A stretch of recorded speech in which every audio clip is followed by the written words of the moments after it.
یہ خواب لکھا ہے، اگرچہ اس مجلس میں خوابوں کی ضرورت نہیں ہے، خواب اتنے ہی کافی ہے جو میں سناؤں۔ اگر 2000 آدمی خواب سنانے لگے تو جاگتے کا موقع ختم ہو جائے گا۔ پھر بھی یہ اتنی بڑی محبت سے لکھا ہے، آج اس کو پڑھتا ہوں، تعبیر بھی دیتا ہوں۔ بندے نے گزشتہ رات فجر کی نماز سے قبل خواب دیکھا کہ مدرسے کا ایسا ماحول ہے اور بندہ اس میں طالب علم کی حیثیت سے وضو کر رہا ہے، دوران وضو، اور بعد میں داڑھی کے بال ہاتھ میں آتے ہیں۔ وضو کے بعد تقریباً سارے ہی بال نکلتے ہیں، چند بال تھوڑی دیر بعد رہتے ہیں، اور بندہ ان بالوں کو ایک رومال میں جمع کرتا ہے، اس خوف سے کہ کسی منتظم مدرسے نے اعتراض کیا تو انہیں دکھا سکے، کیونکہ آس پاس والے حضرات کہتے ہیں کہ گورنمنٹ نے پانی میں ملاوٹ کر کے علماء و طلباء کے خلاف سازش کی، بندے کو تعبیر عنایت فرمائے۔ درس میں ہونا، مسجد میں ہونا تو بہت مبارک ہے، لیکن داڑھی کے بال نکل جانے میں افسوس ہوا ہے کہ ایسا نہ ہو کہ عزت کو کوئی خطرہ پیش آئے۔ اللہ تعالیٰ نے اگر آپ کو توفیق دی ہے تو اپنی عزت کی حفاظت کے لیے کوئی گائے یا بکرا یا مرغی بغیر تاخیر کے خیرات کرائے۔ انبیاء کو 3 چیزیں محبوب تھی، شہد، انڈا، دودھ۔ کچھ دے کہ باقی چیزیں بھی رہ گئی ہے، جیسے مسواک نہیں، وہ تو کھانے پینے کی چیزیں۔ بالکل دیوانہ ہے۔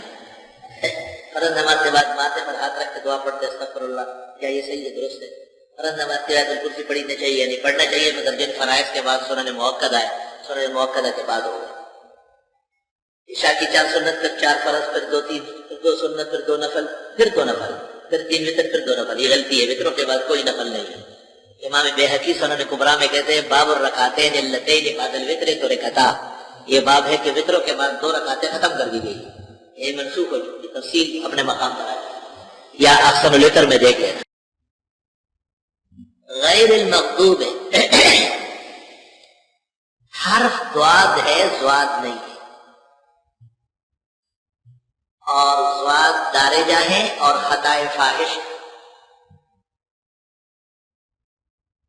عرب دنیا حرف ضاد کو نہیں جانتی۔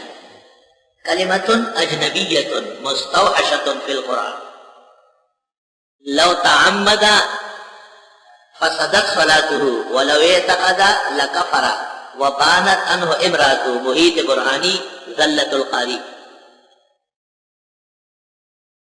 بعض بزرگان دین فن تجوید کی غلطیوں کی وجہ سے حرف ضاد کی طرف میلان رکھنے لگے، جیسے آلوسی بغدادی،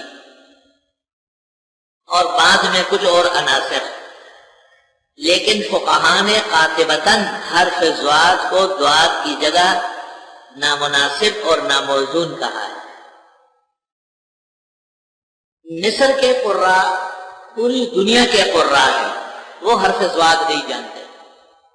حرمین شریفین میں 5 نمازیں مسلمان عمرے اور حج میں جا کے ان کی ابتدا میں پڑھتے ہیں، وہ حرف ضاد نہیں جانتے۔ اگر آپ نے کہا انا مریض، ہم لا یعرفون ھذا حتی قلت انا مریض۔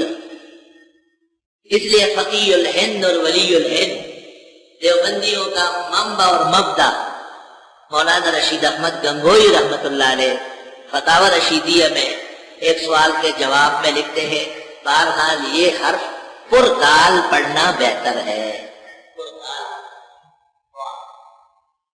باقی مسئلہ قرائیہ اور تجویدیہ ہے، جو علماء اور فقہاء کا انداز ہے دنیا عرب کا، وہ عرض کر دیا گیا ہے۔